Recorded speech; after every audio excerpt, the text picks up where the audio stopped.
coming back here. I'm Deb Cunningham with the Aspen Institute, where one of my roles is to work with our corporate partners, and it's been a pleasure to do so this year with AGT International, Boeing, and IBM.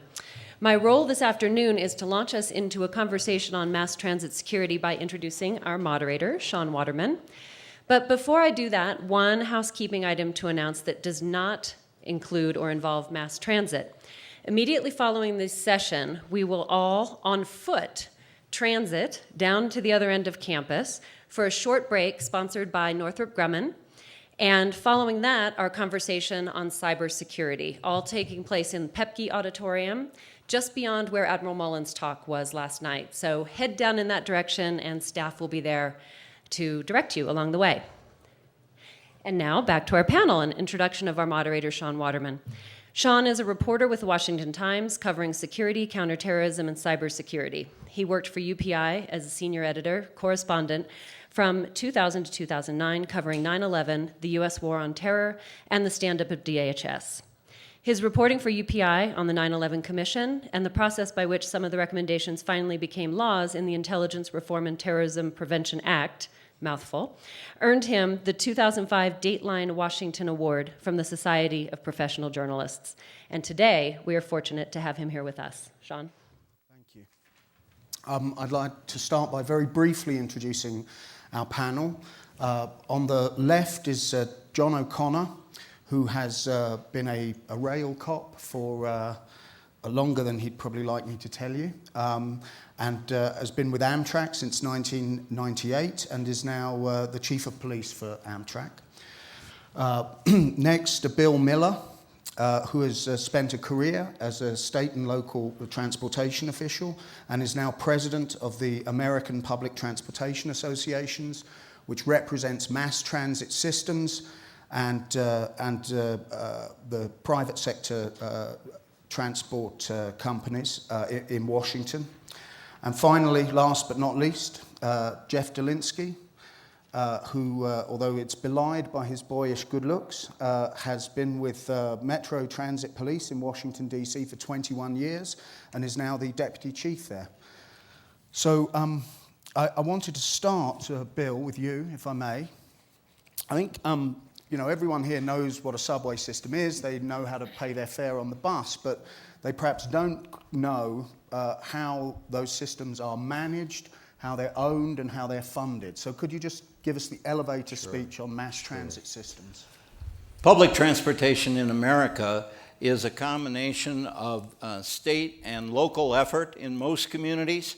It is funded from the fare box, of course, that people pay, but largely also out of federal, state, and local tax dollars. Last year, about 10 billion times Americans boarded public transit vehicles. In fact, today being a work day, 35 million times Americans will board public transit. Let me contrast that with the aviation system, where fewer than 2 million times Americans will use the nation's airway system. The largest transit station in America, Penn Station in New York City, in this morning's rush hour carried more people than Chicago O'Hare's airport, the airport in Chicago, will carry over the next day and a half. I'm not sure people appreciate the scale differences among the various forms of transportation. Now, unfortunately, public transportation has been and continues to be a very frequent attack target for terrorists. And again, I think the comparison with the air industry is useful here. Since September 11th, 2001, there have been 8 terrorist attacks on airports and airlines, resulting in 125 deaths and 222 injuries. In that same time period, these are worldwide statistics, not including war zones. In that same time period, there have been 1,149 documented terrorist attacks on public transportation facilities, resulting in 3,030 deaths and 11,182 injuries. I think it gives you a sense that we are regrettably a target. In fact, for as long as record keeping has been done on terrorist activity, public transit systems have been subject to more than 1/3 of all measured terrorist attacks around the world. And it's not something that has occurred just since 9/11. Certainly in terms of what is generally known, you're all, or many of you are old enough, and it looks like most of you are, to remember the IRA attacks on particularly the transport systems in the British Isles, or certainly the continuing attacks, but that started a long time ago on the public transit systems in Israel. Perhaps you remember the sarin attack on the Japanese subway in 1995. This is, in fact, a topic that has been important to our industry and important for a long time. Regrettably, though, the federal government has not seen to put the same kind of emphasis on public transit safety and security as it has put on airs and on the air system. Certainly all of us understand why we had to secure the air system first. There's no argument or no debate there. And I don't know whether it was important to spend $30 billion plus to do that. That's judgment for others to make. But I do know the federal government has made far less than $2 billion available to protect public transit. So I think that's the context that I wanted to share with you in terms of sense of scale. And I think as we get into our discussion, that's important background to have. And can I ask let me move that along to the two police officers here. Do you feel like red-headed stepchildren? Do you feel underfunded? Well, yeah, Bill's job is to represent the industry, and he has fairly stated what the situation is. As police chiefs, I think our role is somewhat different. We have to manage the resources we are given most effectively. And of course, we could do more with more, but our primary goal is to make sure that we have a good strategy, that we're working with our partners, both locally and at the state and federal level, that we're engaging the public, that we're engaging our employees to help keep our systems safe. But let me just press you a little bit on that. Surely, you wouldn't turn it away, right? If you were offered more money, and what would you spend it on? What's at the top of your wish list for? It's more boots on the ground. The public wants to see that they're being protected, and in order to do that, you have to have officers out there, either with your own agency or in combination with another agency. If more money were available, we could provide that service.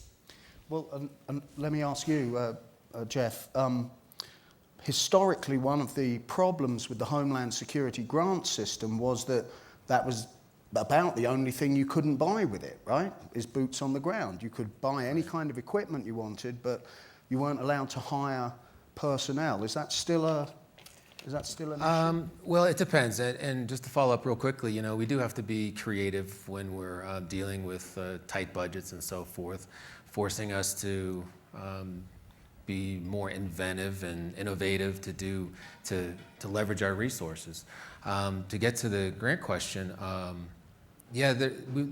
grants have been problematic over the years, particularly when the agencies and the policymakers who create the grants pretty much tell us what the grants are for and what we need to buy with the money instead of us telling them what our needs are. So we've had a couple run-ins in that area, but us in the transit industry are fortunate enough to have not only the Urban Area Security Initiative money coming from DHS, or grant money is available to us, but we also have the Transit Security Grant Program, which kind of acts as a counterbalance, because what we can't apply for in the Urban Area Security Initiative grant, we try and apply for in the Transit Security Grant, because we're eligible for both. We look for opportunities there to get the things that we need. And it's been very good to us. It's been generous to us as well. Without the grant process, our system in Washington, D.C. would really be behind the 8 ball when it comes to counterterrorism, because just about 100% of the money that we get from grants goes into counterterrorism activities. And let me burrow a little bit deeper in there. So you're saying that these two different grant systems, the urban areas and the transit security, you sort of mix and match to get what you need? Certainly. That's exactly right. Many of the things we purchased with the Urban Area Security Initiative money has been more towards capital projects, hardware, supplies. There's a new vehicle that we had just purchased from the London Underground.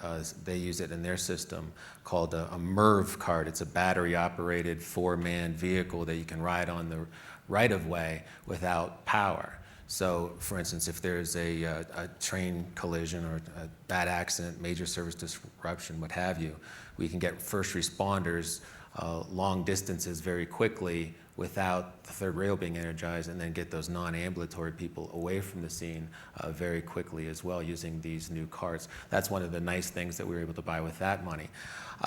As far as the transit security grant money, recently we had an opportunity to add 20 new positions to our police department, all of them anti-terrorism police officers with their sole responsibility of being out there, being highly visible, looking for suspicious activity and suspicious packages in our system. They're doing station sweeps every day, all day. Because what we have found is that even though we have 458 sworn police officers just in the Washington, D.C. area to cover the transit issues, these 458 police officers answer 59,000 calls for service each year, not including the special events and crowd control details and so forth that they're asked to staff. So they don't have a lot of time to stand on the platform and give the public a sense of confidence that that officers are watching them and watching the area and so forth. So this is a really nice niche that we were able to fill thanks to the grant process. And are these the so-called Viper teams? Is that? No, Viper teams, the visible intermodal prevention and response teams are a group of TSA, transit security officers, federal air marshals, and canine officers that work as a team. They go to specific areas like Union Station, Metro Center, other critical areas that, particularly during special events, and look for those behavioral characteristics that they've been trained to look for in other areas of mass transit. And Shaun, not to belabor the funding issues, but far more money has been invested by local and state government in this issue in public transit than has been invested by the federal government. You said $2 billion from the Well, feds. if you go back and you add up all the appropriations since 9/11, it's about $1.8 billion. If you go back and look and see how much money has actually gone out there, it's a much, much smaller number than that. In part because the program, and I think this was understandable in its early years, they didn't really know how to manage it. We gave them some suggestions because all transit systems in the United States are used to receiving federal grants. We've been doing it since the 1960s, but unfortunately the Department of Homeland Security decided it wanted to set up its own grant-making regime rather than taking advantage of what was already available elsewhere in the government, as they also changed who was responsible within DHS. I believe it was 4 times in the first 5 years. Now it seems to have settled down. FEMA has responsibility for the actual grants, TSA for the policy, and it does seem now like it's going forward much more smoothly than it was originally. But it is something where the industry could have done more. I mean, but just in time, really, for these, because these grants are going to face tremendous pressure going forward. Do you think that Congress is prioritizing the money effectively? In general, I think you'd have to say yes, because the largest systems where the greatest threats are have been receiving all the, virtually all the money. I think here, let me give you just a couple more statistics. There are, according to the U.S. Department of Transportation, over 7,000 providers of public transit system in America, public transit in America. On the other hand, 70% of all the ridership is in the top 30 systems. So if I told you no other statistic than that, I think you would say, well, we ought to be focusing our resource in those top 30 systems. And yes, that is where it has been focused. On the other hand, virtually every transit operator of any needs at least some basic training, some basic ability to know how to handle a situation out there. So we have advocated for, certainly we're happy with risk-based as the way to distribute most of the funds, but to recognize that many different transit systems have at least a basic need. Shaun, just to go back to your original premise of the TSA grants paying for personnel and so on, to be fair to the TSA, they're beginning to listen to what the carriers are telling them. And some of the grant money can now be used for operational needs. For instance, around Memorial Day, the TSA asked many of the agencies along the East Coast to do a surge of officers out there to let the public know that we were protecting the system through the holidays. In fact, today, a similar effort is being made and has been announced by Secretary Napolitano. In each of those cases, the agencies that requested was granted the authority to use grant funds to help pay for that effort. That's something that wasn't done years ago, and many of the agencies could not put that effort forward without that grant money. But Chief, do you, going forward as this pressure undoubtedly builds up for cuts in these grant systems, how are you and other transit police forces going to deal with more constrained resources? What's it going to mean for you? I think Jeff touched on it a moment ago. It's leveraging our resources. Since 2005, the Amtrak Police Department and the New York City Police Department have formed a coalition along the Northeast Corridor, in particular between Washington and New York, because we believe that the threat was very high to the trains along that corridor. We've actually expanded that partnership over the years, and now when we run a deployment of that type, we do it from Virginia all the way up to Massachusetts. Last week, we also did a similar effort in the Midwest, in Chicago, Illinois, Indiana, and Wisconsin. We'll be looking to do those kind of things all around the country. The local agencies are starting to learn that the threat against transit is also a threat against them. Many of the plots that have occurred in Madrid, London, Mumbai involve people coming in from the outer suburbs into the main city to launch their attacks. So getting the local agencies on board has been a big help. And let me just, to the last piece of the funding question that I wanted to look at was, have all these funds been spent as effectively as they might have? With all this equipment that was purchased, there were a lot of stories, as you know, about police forces, buying equipment they weren't trained to use, or one couldn't imagine that they would ever have a need for. Was it all spent as well as it could be? And what can we learn really going forward about about how to allocate these grant monies and how to supervise their disbursement so that these kind of mistakes don't happen? I think early on, some of the agencies were given money to experiment with programs like chemical and biological detection. I think that money would have been better spent having all that research done ahead of time, and then when the systems were perfected, brought to the agencies. And the agencies could have used the grant money for other purposes. Going forward, again, I think the federal government needs to take on that responsibility of the research and development and leave the money for operational needs for the agencies. Much of the original money that was put out, both the local money as well as the federal money, was to do very basic things. Most transit systems didn't have significant closed-circuit TV capability. Most transit systems, if you include all the small ones, didn't even have a fence around their operating areas. And certainly only one or two transit systems had any canine capability. And the list goes on and on and on. So an awful lot of the early work was doing just very basic absolute minimal items. Now we're ready, I think, for more sophisticated items as time goes by. Absolutely. The subway systems were primarily built for convenience and comfort. Ours back in 1976 when it was being built, it was pre-terrorism. The concerns were about minor crime and minor inconveniences. So when the attack in Tokyo happened in 1995, the sarin gas release, and since then in London and Madrid and Mumbai, we've now had to go back and retrofit our system with infrastructure like the chemical sensor detectors, radiological systems and biological systems and this and that. So we had to start from nothing and build it up to a highly secure system, which we're still not there yet, but we've made a tremendous amount of progress over the years.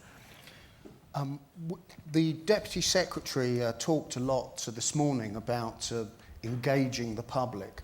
And I mean, I know from my own, as you may guess from my accent, I'm not from around here. And in London, you know, when I was coming up in the late 70s and early 80s, there were a series of attacks by the IRA on the London Underground system.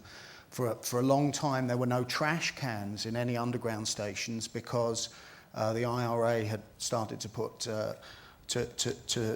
bombs there. How engaged are, I mean, not just the public, but the non-police staff of these transit agencies?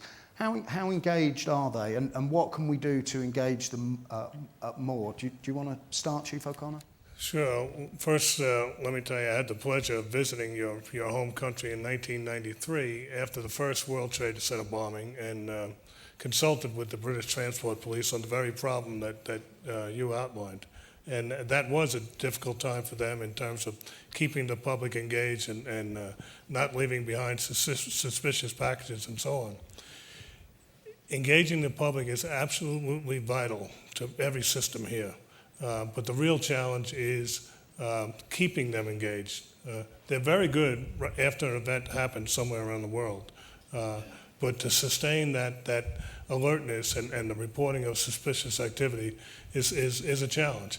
But it's a challenge that we have to take on because they are our best resource in terms of preventing an attack.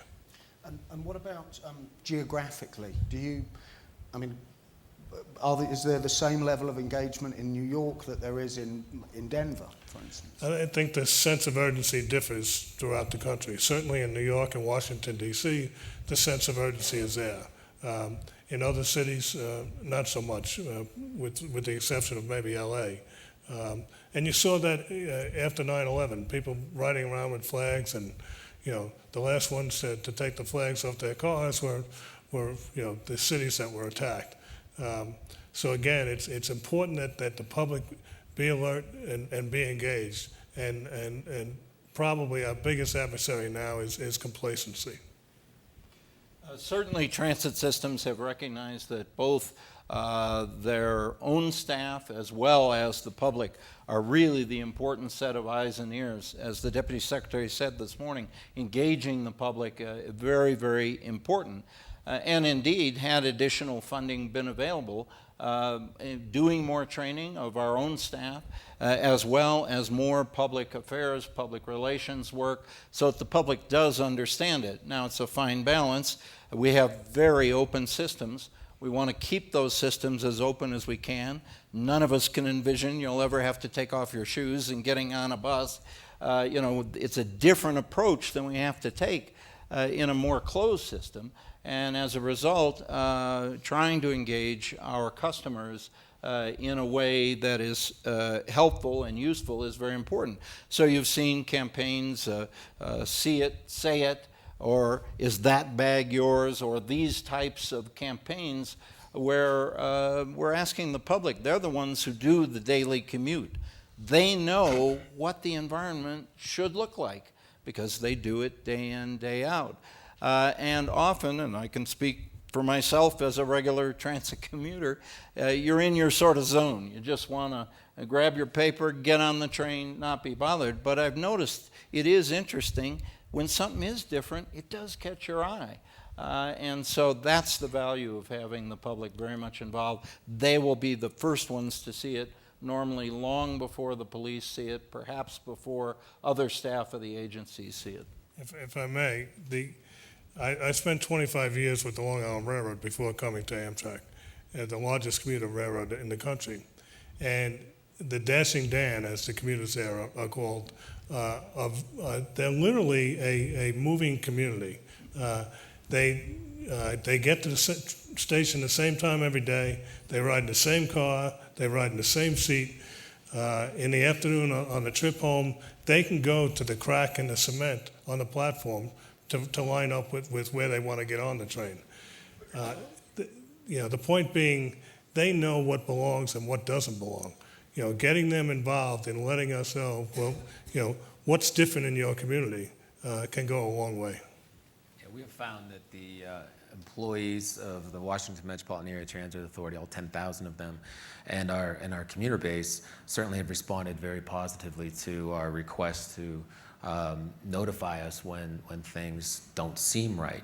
But what we've also seen is your classic bell curve, where you have about 10% of the population there that will report everything. I mean, from empty McDonald's bags to a Starbucks cup sitting on the bench and so forth, and you have to get there and explain, thank you, but this really isn't suspicious. Then you have probably 80% of the people that really do serve as good witnesses and have responded very positively, like I said, with good information. And then there's about another 10% that wouldn't report something suspicious if their life depended on it, because it doesn't affect them. They don't want to get involved. They just want to get on their way and mind their own business. So what we see is that, that classic bell curve. I mean, apart from the engaged public, because it does seem to me that in some ways mass transit, is a poster child for the principle that in a free society, there's only a very limited amount you can do to secure mass casualty soft targets. I mean, you can't, as you say, you can't screen everyone like the way you do when you get on an aeroplane. What are the other sort of useful tools and techniques that police forces can use? Chief, do you want to start? Chief Sure. At Amtrak, we take a multi-layered approach, as they do in Washington. We're doing some random screening of onboard carry-on baggage. And recently, we've partnered with the TSA in order to be able to do more of that. So they are, in fact, sending us airport screeners to work with our officers so that we can do those kind of screenings in multiple cities at multiple locations. We've trained all of our officers in behavioral assessment security screening. Essentially, it was described on an earlier panel, recognizing aberrant behavior in the transit environment. We're doing something similar with all of our employees. And somewhere down the line, we'll be looking to do something similar with the public. It was mentioned earlier this morning that we need to tell the public what to look for. We need to get better at that, and we're developing that. But one of the approaches that we're taking, too, is that trying not to spread out resources too thin, solving every problem that's out there. Overwhelmingly, the attacks against transit have been an IED on board a train, an IED left in a station, and now this new emerging threat of the active shooter. Right? One of the things we're doing at Amtrak is training all of our officers how to better handle an active shooter situation, because they will in fact be the first offenders, and we're training our employees what to do in those situations. So it's important to focus your efforts on what the probable attacks are going to be, and it's important to layer the approach to how you want to do that. And the last, and actually the first important thing is to make sure that you're plugged into the intelligence community, because you need to know what the threat is, where it's coming from, where it may come from. And to that effect, we have members working with the Joint Terrorist Task Force. I mean, let me press you a little bit on that, because I was told that, after some of these attacks abroad, I'm trying to remember exactly how I can describe this but you know, I was told by some local police officials that basically they had to send their own guys to London or Mumbai or wherever because they weren't getting enough from, you know, the feds and the three-letter guys. Well, I think many of us try to open up as many avenues to getting information as we can. We've established relationships with 18 different European police agencies that deal with rail environments.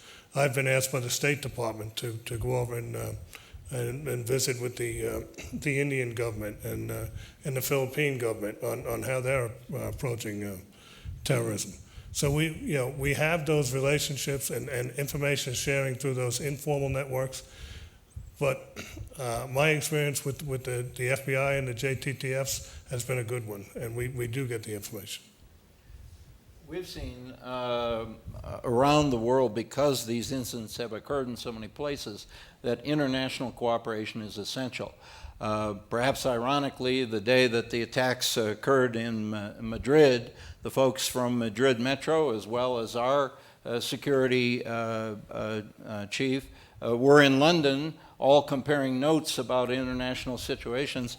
Ironically, they were literally there to not only learn, but then give advice to the Spaniards as that situation was unfolding. So very important indeed. Certainly detecting, deterring, disrupting, mitigating casualties, responding effectively, restoring operations. That whole classic set of things is what our industry is working on, trying to come up with common approaches where we can that make sense.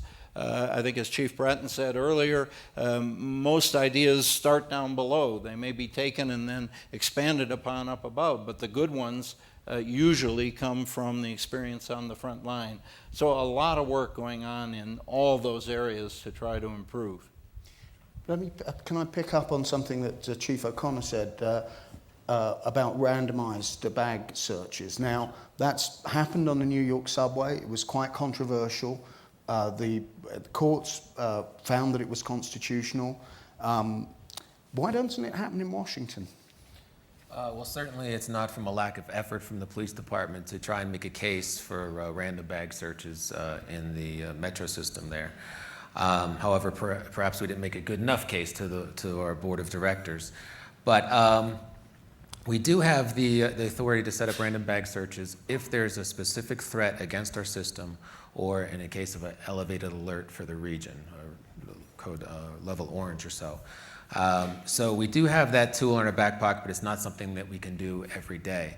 And when you talk about counterterrorism measures or anti-terrorism measures, randomness and unpredictability is a great tool to have at your disposal.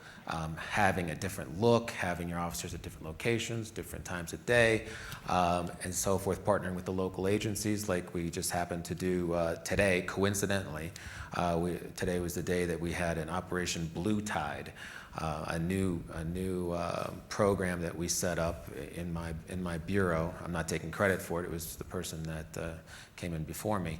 But it is a way to partner with the local jurisdictional police agencies to particularly flood an area with high visibility uniform presence to not only show a strength and a show of force, but also to check each individual train and each individual train car for that entire morning and afternoon rush hour and times in between. And that today covered every station in Montgomery County, Maryland, which was not announced. We sent a media alert out just yesterday so they could have it, so they knew it was going on today. And all the officers had little pre-printed cards giving them to customers saying, this is what we're here for, this is what we're doing. And the feedback on that has been very positive. What we found is that a lot of the customers are not inconvenienced by extra security measures, and therefore we strongly believe that they would not mind having random bag searches set up in the Washington Metropolitan Area Transit Authority. So it's something that we'll continue to pursue. Hopefully it's not going to take an event to trigger us to be able to have this take place, full time, but we're working on it. And can I ask about that that operation today? I mean, did it, when you do something like that, does it cause delay? Does it? With the I mean, operation how today, do you no. manage that? Because you're talking about a system that, you know, everything's got to work by the clock, every tick-tock seconds, right? Absolutely. The trains are 2 minutes apart or whatever. I mean, Yeah. so how do you manage that? When we pool resources from our agency and the local agencies, we're able to have, like this morning, an additional 50 police officers out there in the system. So what they'll do is they'll line the train platform, and when a train comes into the station and the doors open up and people get off, the officers get on the train, do a quick inspection of the area, and then step off. And then the train proceeds to the next station where there may be officers, there may not be officers. But my point is that every train coming in and out of that station gets checked. So the visibility really increases quite dramatically and does not slow down the process whatsoever, unless they do find something suspicious or out of the ordinary, in which case they're authorized to take action immediately. I just wanted to speak a little bit about one of our efforts that, and if I don't mention it, I'll get in trouble from the inspector in charge of the program. We've expanded our canine program tremendously. It is totally singularly focused on detecting explosives in the system. We now have 45 canine teams, 10 of which are what are deemed vapor wake teams. These are teams that can literally detect the descent of an explosive after somebody walks by a particular area, and they can Using dogs, right? using dogs. They can stand at the top or bottom of an escalator as people are coming down that rapidly and detect if a suicide bomber is amongst those people. So, and the TSA has been very helpful in helping fund that program. One of the things that is evident from what the two items that were just described to you, knowing and understanding our own systems is really important here, because as you say, we cannot delay. People want to get to work. They've got to get there. They've got to be on time. So having our own personnel, and one of the things we're seeing with TSA in recent years, they're coming to understand our environment much better than they did in the beginning. And that's very important because it does allow us to better take advantage of resources. Earlier, the word Viper team was mentioned. I remember when the first TSA Viper teams were put on the systems without any announcements. It was a disaster at that time because they didn't understand the transit environment. The transit police didn't know they were coming, so they couldn't determine whether they were a friend or foe. That's not happening today. In fact, there's a gentleman here from the Roaring Fork Transit Authority here in the Aspen area, and he was telling me about a Viper team that came here to Aspen during the X Games last year and brought a capability that a community this size simply doesn't have available to it on any good day. That kind of partnership and developing these relationships with the federal government and the federal resources, very important, can bring very significant focus, particularly when there are either specific threats that have been identified or when there's a big event and one would have reason to believe that the threat would go up dramatically. Let me just ask about that question of specific threat, because, you know, again, one of the things one hears from time to time is that there really isn't enough specificity in the threat information that local, state and local police forces, and I'm assuming this applies to transit systems too, not enough specificity in the threat information they're getting from the feds and the three-letter guys. Well, certainly one would always want more. I mean, that goes without saying. And particularly in the initial days, many transit systems really didn't know how to interpret the data they were being given access to. But over the years, through something called the ISAC program, and please don't ask me the acronym, but it's an information sharing. There we go. Thank you. I was going to have a senior moment there on me. It is certainly getting better. A couple of years ago, we asked our members, because there was some question about whether the Congress would continue funding for that, is this something we should fight for? And yes, they felt it had become a valuable tool that they could use. Certainly these two gentlemen can speak much better than I as to the specificity issue that you ask about. It's the Bureau and certainly the CIA are always concerned about sources and methods being compromised. This, in some cases, this involves undercovers and it can involve people's lives. But the pace by which they're sharing information now has gotten much better. They've learned to get it out, what they call above the tail line, to give you enough information to know that you better get ready to do something because we're worried about a few things going on. For instance, recently, the attacks or attempted attacks by Zazi, the Christmas attacks, going back to Headley in Chicago, the Times Square attacks and so on. There's a great deal of concern about the closeness of all those attacks and the influence from overseas to radicalization within this country. That we're being advised to kind of gear up and get ready. The level hasn't risen, and there is no specific threat that we have to protect against. But there's a great deal of concern about the pace kind of picking up.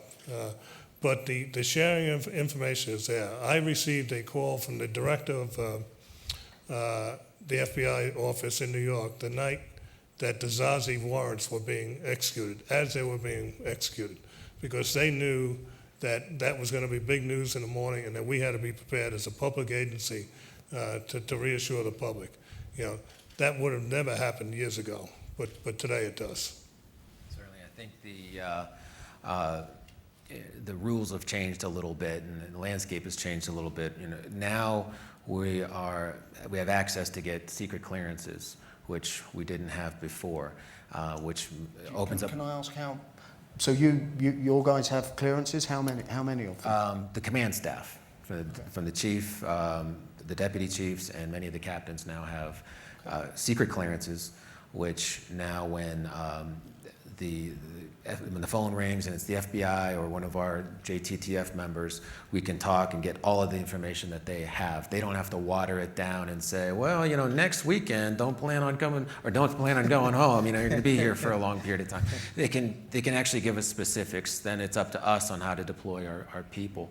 And also, we have our feelers out in different locations too. We not only have the two members from our department associated with the Joint Terrorism Task Force, one at the national level and one at the local level, but we also have an officer in the DC Fusion Center. So anything that happens there in the city, we can know about it right away. And then we have regular crime briefings and intel briefings with senior police officials from the region every week, at least once a week, every Monday. We get together at Chief Lanier's office. She's the chief of Metropolitan Police, and the chief of Park Police there, Secret Service, many other local agencies there, and we, all with secret clearances now, can discuss everything to the finest detail on what we know, what we don't know, and share that information. So we really have seen a great improvement in that area. I just want to ask one last question before we open it up. It seems that most people are, unfortunately, of the opinion that it's really just a matter of time before there's a successful attack against a transit system in this country. What are you guys doing to improve resilience, both kind of physical and psychological? What can you do?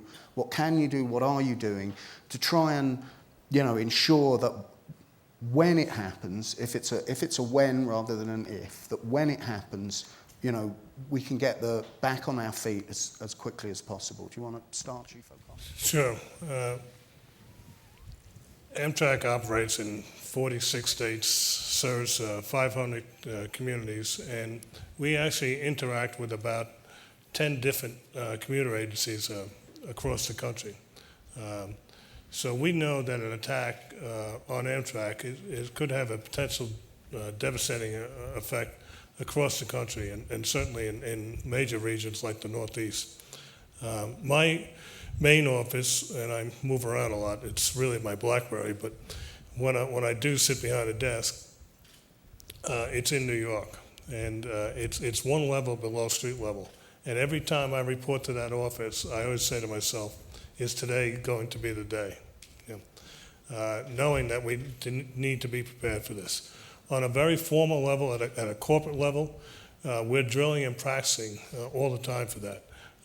We have what are called station action plans at our major stations. And again, we're drilling and practicing in the event that something does occur. Fortunately, we have grant money to deal with recovery and resiliency programs. You can't call it COOP anymore, but That's continuity of operations planning, right? They won't fund that, but they'll fund resiliency programs. But I think we still have to be tested on that. London had the experience of the Blitz and the IRA campaigns. France had the Algerians attacking them in 1995, to where they lost 90% of their ridership. Other agencies have been through this. This country has not. So, in my opinion, it remains to be seen as to. I have a great faith that eventually we will become resilient. Will we at the first try? I don't know. One of the things that's becoming clear is to take an all hazards approach. Here at this conference, we're talking specifically about terrorist threats and that general, if not elusive term, Homeland security. But in fact, what we're learning is the resiliency necessary to deal with those is also the resiliency needed to deal with a lone gunman who on his own, because he lost a job yesterday and just goes nuts. You need to be able to deal with that. You need to be able to deal with severe weather emergencies. We learned a lot in public transportation during a couple of the major earthquakes of the last 20 years in California as to what we might be able to do or can do. So I think another thing we're concerned about is we shouldn't pigeonhole all of this. We shouldn't, yes, Congress allocates money for specific programs and ideas, but in the end, taking a more all hazards approach is, in our belief, more economical and assures us the ability to serve the public with all the things they care about, not just this one, admittedly extremely important thing that they care about. Okay, let's open it up for questions. Gentleman at the front here. Hi, Hi, I'm Dewey Hout from Boeing. At lunch, Fran Townsend mentioned a nightmare scenario involving a cyber threat against the mass transit system. Who within your respective organizations has the responsibility for prosecuting that threat, and how well is it being resourced? There you go. We have an IT department within Amtrak, and there is a designated security officer in the IT department, but they work very closely with the corporate security division of the Amtrak Police Department, and very closely with the FBI cybersecurity division. Same type of scenario at Metro. The charges would come from my bureau, Homeland Security Bureau, but in coordination with our IT, who would help, provide us the evidence and so forth. But it's something that, obviously is a great concern, being in the transit industry, and you have threats against our system. Everything runs on computer, and if that gets hijacked, that we lose the ability to transport 1.2 million people a day, just for that reason alone. And so we see that as a vulnerability that we plan on shoring up. We have a lot of resources dedicated to cybersecurity right now. Can I ask, I think it's an excellent question, can I just follow up on it? What steps are these systems that control, for example, the points on a railway, that control access at stations and so forth, are these connected to the public internet? And if so, what the? No, the servers that are connected to the public have sufficient layers of firewalls to not allow any type of attack, supposedly, or they're not connected to the systems that actually operate those vital components that you just mentioned, the track circuits, the rail lines, and so forth themselves. So that's had been the case now ever since it went computerized. It's not something new. So we feel pretty strongly that that we're pretty shored up in that area. However, it's estimated that from our IT department that about 10,000 attempts take place each day to try and get into our system. Our IT department tells us that there are several layers of security that are protecting our systems, and they're following the FBI guidelines along that line. But as we know, there are a number of foreign countries that are constantly trying to attack systems here in the United States, and you're only as good as the latest layer of security yesterday that it hasn't been compromised. So it's a constant battle to stay on top of. And sharing information among transit agencies. Who has seen something new? Yes, there's 10,000 they say every day. Majority are the same thing, same old, I guess is the phrase. So what's new? What's different? What seems to be, and then sharing that is important as well. Yes, gentleman there in the blue blazer.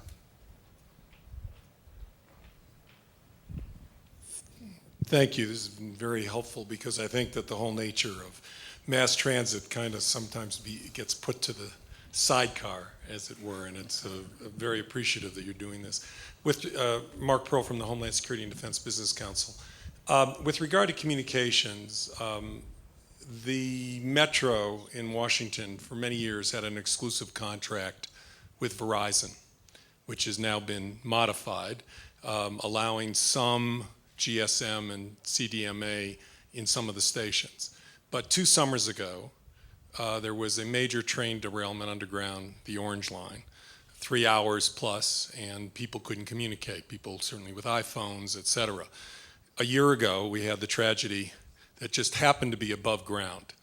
Had that taken place below ground, the disaster would have been enormous in terms of communication.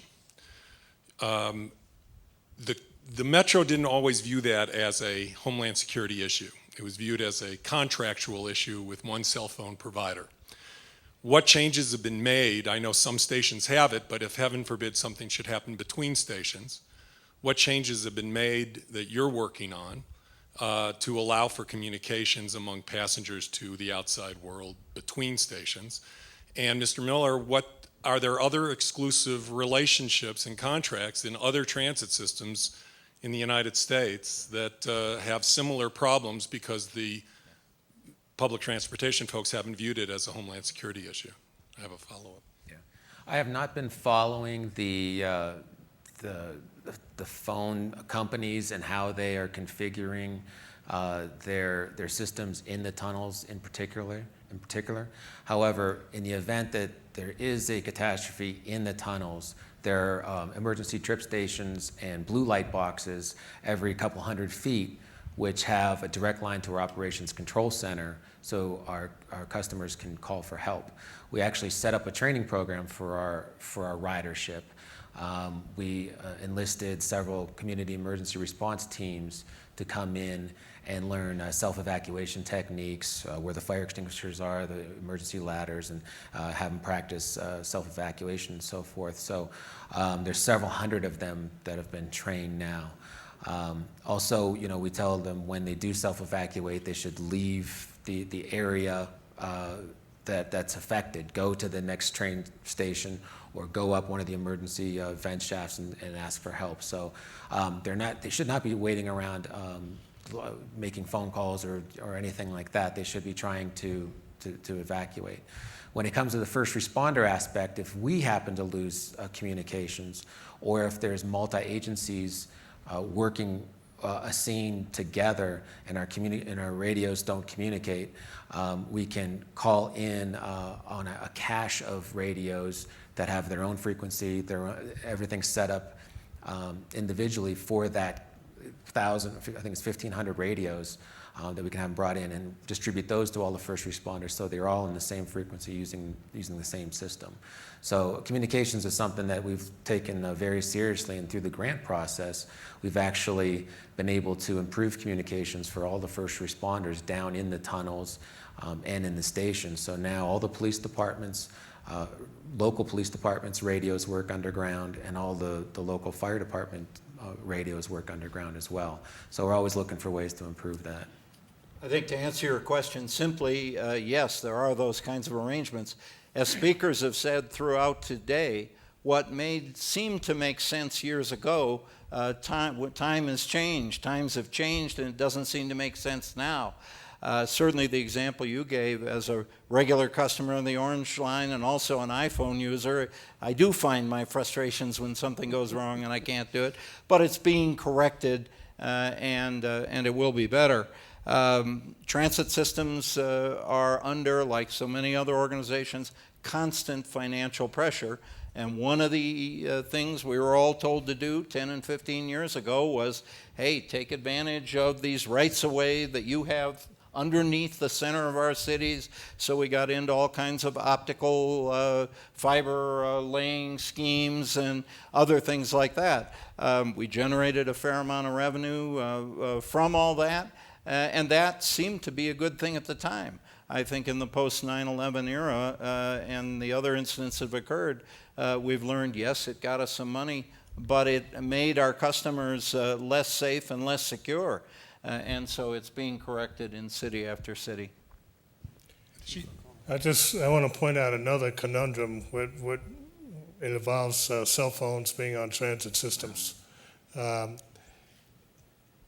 In both London and in Mumbai, several explosions happened at moments apart, and in both cases, cell phone technology was involved. And the concern was that if a similar attack were to happen here in this country, after the first explosion went off, what is the right thing to do in terms of, shutting down the ability for the cell phones? And that still hasn't been resolved. I mean, fortunately, we've learned that the cell phone technology was actually the alarm portion of the cell phones that set it off, but there's still very much of a concern that there may be a need at some point in time to actually jam, cell phone usage in order to prevent an event that we know is imminently going to occur. At the same time, risk that we've jammed all the emergency responders. So that's something that we struggle with also. I'll give you another example that, what is the right, what is the wrong here? We're all being told these days, be careful about distracted driving. We are concerned. There have certainly been some notable accidents because transit vehicle operators apparently were texting or were talking on their cell phone. Certainly we want to outlaw that. We don't want that to happen.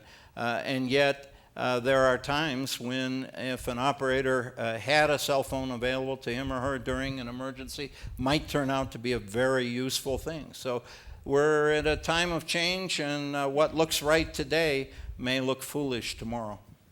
Just as a follow-up, if I may, to Chief O'Connor, my son went to school in Madrid for a semester.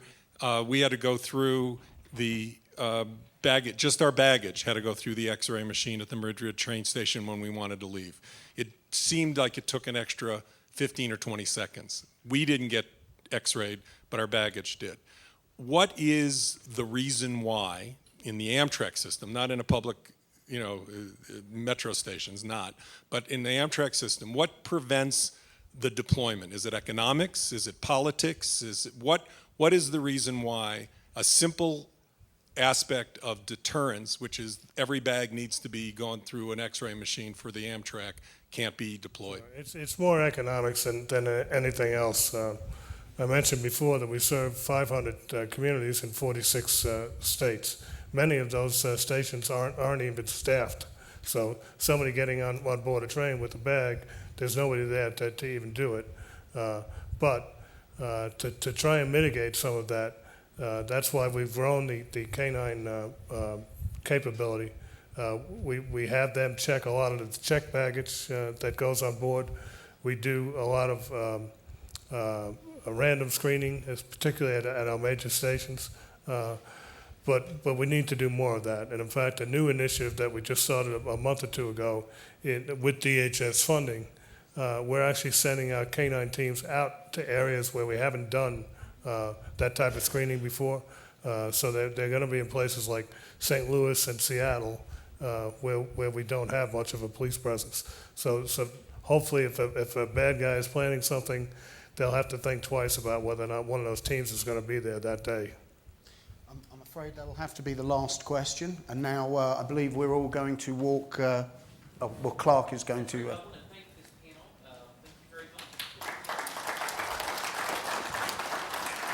And we're all going to head to the Pepke Auditorium. It's just past the same path as the Greenwall Pavilion from last